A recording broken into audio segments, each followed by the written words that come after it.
Katulad ko rin ba kayo na minsan di ko maiwasan na itanong sa sarili ko kung hanggang saan ba ako, kung saan ba ako dadali ng tadhana, kung saan ba ako dadali ng sitwasyon at ng sarili ko ngayon. Kasi minsan nakakaramdam din ako ng pagod, pero wala namang choice kundi lumaban palagi dahil yun lang naman talaga ang dapat. Kaya kung katulad lang din kita, lagi kang lumaban sa buhay. Lagi kang magsumikap na maabot lahat ng mga bagay na gusto mo. Di naman lahat ng gusto mong matupad ay isang pitik lang. Lahat ng tagumpay at mga bagay na gusto mong matupad, pagod, puyat at hirap ang dapat mong isakripisyo. Tapos huwag kang susuko hanggang sa makuha mo na lahat.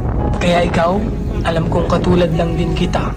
Lumalaban ng patas sa buhay, gumagawa ng paraan para maging maganda ang buhay. Nagsasakripisyo para sa magandang pamilya. Nagsasakripisyo para sa sarili at para sa pamilya. Ingat kayo palagi, stay safe, and follow me.